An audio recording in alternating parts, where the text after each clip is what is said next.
14th episode में जैसे मीरान और मेहरबानो के रिश्ते का मुअम्मा सॉल्व हुआ, वहीं राइटर जफर मिराज ने मीरान और हारून की उम्रों का मुअम्मा पेश कर दिया। इन दोनों की उम्र में अगर 4 साल का फर्क है तो इन दोनों की उम्रें क्या हैं? क्या मेहरबानो अपने सास और ससुर को मीरान की दूसरी शादी पे राजी कर पाएगी? क्या निसा मीरान को माफ कर देगी? और क्या निसा की माँ और मामू जान निसा की शादी एक ऐसे बंदे से करने पे राजी हो जाएंगे जो पहले से ही शादीशुदा है? बिरयानी की किस्त नंबर 14 और 15 पे बात करते हैं। अगर आपने अब तक मेरा चैनल सब्सक्राइब नहीं किया है तो प्लीज मेरा चैनल सब्सक्राइब करो, बेल आइकन प्रेस करो। दोस्तों, बिरयानी ड्रामा जो है वो एक बहुत डिसेंट, आर्टिस्टिक, स्टाइलिश, कल्चर्ड और सोफिस्टिकेटेड किस्म का ड्रामा है जिसमें बहुत सारी चीजों को बहुत ही दीदा ज़ेब और दिल फरेब अंदाज में पेश किया जा रहा है। एक तरफ तबकाती कशमकश है, दूसरी तरफ अर्बन और रूरल की डिवाइड है, और साथ में इंसानी रिश्तों को बहुत खूबसूरती से पेश किया जा रहा है। लेकिन बदकिस्मती से ये सब कुछ इतना स्लो पेश किया जा रहा है कि ये ड्रामा कम और डेली वीलॉग ज्यादा लगता है। 7वीं किस्त का रिव्यू किया था और अब मैं 15th एपिसोड का रिव्यू कर रहा हूं। तकरीबन 8 किस्तें गुजर गई और 8 किस्तों में मीरान ने जाके निसा की अम्मी के हाथ की बिरयानी खा ली, बे की डिश की तारीफ हो गई, निसा जन्नत बीबी के घर चली गई, राशिद भाई ने थोड़ा सा रिश्ते के मामले में एक कंफ्यूजन पैदा कर दी, या मीरान ने इजहार मोहब्बत और फिर प्रपोज कर दिया। उसके अलावा ये ड्रामा यूनिवर्सिटी जाने आने, रक्शे में सफर करने, मोटरसाइकिल पे घूमने और एक दूसरे के घर आने जाने के अलावा कोई उस पर अट्रैक्शन नहीं थी। वैसे भी जालिम समाज तो अब खत्म हो गया है।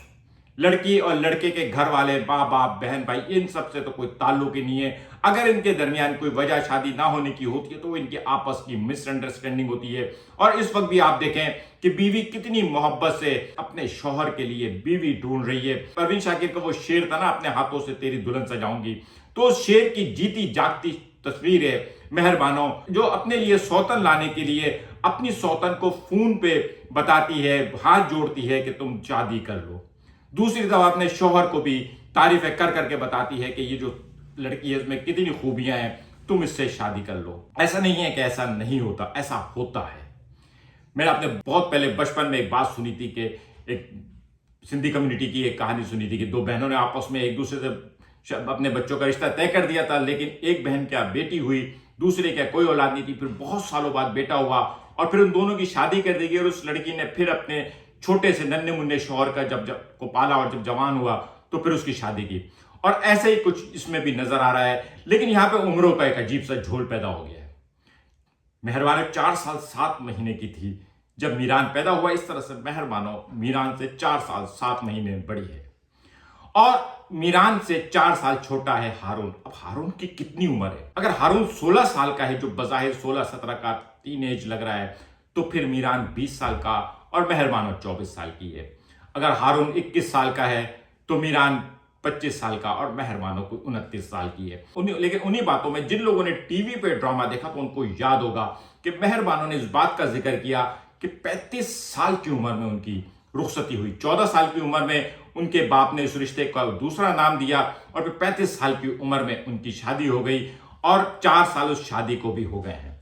तो जब मेहरबानो 35 साल की थी तो उसकी शादी हुई, 4 साल शादी को हो गए। मेहरबानो हो गई 39 साल की, मीरान हो गया कोई 35 साल के आसपास, और अपना छोटा बच्चा जो है हारून, ये कोई 31 साल का हो गया। हारून को 4 साल के बाद उसने कहा था 10 साल की उम्र में मैं मां बन गई, तो चलो हारून को कह लेते हैं कि वो मेहरबानो से 10 साल छोटा है, तो 39 के हिसाब से 29 साल का हो गया।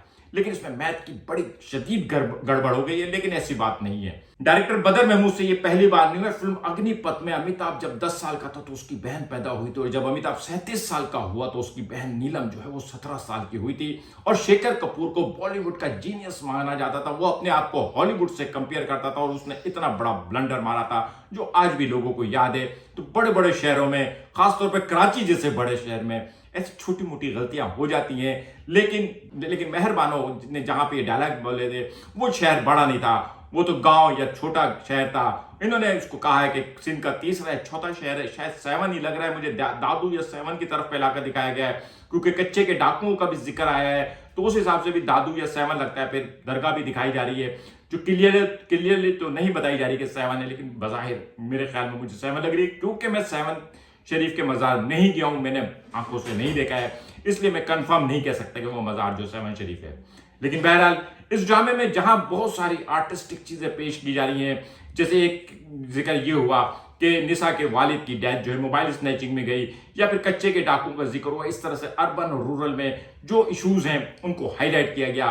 फिर इसी तरह से निसा के मामू और मीरान के बाप के दरमियान जो गुफ्तगू थी, जहां पे ये दिखाया गया कि शायद अर्बन और रूरल डिवाइड बहुत ज्यादा है, डिवाइड है, लेकिन वो पॉलिटिकल है, लोगों के दरमियान इतनी डिवाइड नहीं है, बल्कि लेकिन जितनी वो पॉलिटिकल है, सियासी पॉलिटिकल नारेबाजी के ऊपर है, लेकिन इतनी नहीं है जितनी कि इस ड्रामे में दिखाई देगी। लेकिन ये ड्रामा बहुत आर्टिस्टिक है, तो इस वजह से इसमें इस चीज़ों पे भी हाईलाइट किया जा रहा है। फिर उसके बाद एक किस्त ऐसी आई थी जिसमें निसा को मिडिल क्लास बल्कि लोअर मिडिल क्लास बता दिया था। एक तो पाकिस्तान में मिडिल क्लास लफ्ज जो है ना, जितना जिसकी बेइज्जती हो रही है ना, मिडिल क्लास ठीक ठाक अच्छे कैटेगरी के लोगों की होती है। मिडिल क्लास जो है ना, उनके पास एक गाड़ी बल्कि एक से ज्यादा गाड़ी होती है, एक ऑफिस आने जाने के लिए, एक बीवी को शॉपिंग कराने के लिए, इनके पास 500 गज का कोई घर होता है, ये साल में एक दफा फॉरेन टूर भी मारते हैं। आप लोगों को याद होगा सदर पाकिस्तान परवेज मुशर्रफ और वजीर आजम शौकत अजीज भी अपने आप को मिडिल क्लास बोलते थे। मिडिल क्लास ठीक ठाक लोग होते हैं। ये जो निसा की फैमिली को दिखाया गया, इसको मिडिल क्लास नहीं कहते, इसको सफेद पोश कहते हैं। ये लोअर से लोएस्ट मिडिल क्लास कह सकते हैं आप उसको, लेकिन वो मिडिल क्लास बिल्कुल भी नहीं है। हाँ, मीरान इलीट क्लास का है, लेकिन इलीट क्लास और मिडिल क्लास में जो फर्क होता है वो थोड़ा बहुत होता है। इन दोनों के दरमियान गैप बहुत ज्यादा है, लेकिन उस गैप की फिक्र क्या है, वो बेचारा मोटरसाइकिल पे आ जाता है। लेकिन जो निसा के साथ हुआ है, सेटबैक हुआ है, फिर निसा की अम्मी को भी उतना ही अफसोस हुआ है, वो भी दिल में चना जोर गरम करके बैठी हुई थी। उनको भी हट्टा कट्टा मुश्तंडा अमीर कबीर 5 करोड़ की गाड़ी में आने वाला बच्चा जो है भाग गया था, और उन्होंने ताड़ लिया था कि भाई यही मेरा होने वाला दामाद है। वो बिल्कुल तैयार बैठी थी सिंध के एक वडेरे जागीरदार के बेटे से अपनी बेटी ब्याने के लिए। और दूसरी तरफ ये दिखाया जा रहा है कि अर्बन रूरल डिवाइड बहुत, क्योंकि जितना निसा को शौक लगा है, उतना ही शौक निसा की मां को भी लगा है। लेकिन मेरे ख्याल में निसा और मीरान, इनकी जिस तरह की अंडरस्टैंडिंग दिखाई है, चंद दिनों में ये दोनों जो है ना, इनमें से कोई एक जो है ना घर से नंगे पांव निकलेगा, भागता हुआ दूसरे के घर चला जाएगा, कहानी खत्म हो जाएगी। लेकिन असल कहानी जो है वो अगर आप ये समझ रहे हो कि ये निसा और मीर की प्रॉब्लम है, ये निसा और मीर की प्रॉब्लम नहीं है, ये निसा के घर वालों की प्रॉब्लम है। वो तो चारों हाथ पांव से एक अमीर कबीर लड़के के लिए तैयार बैठे हैं।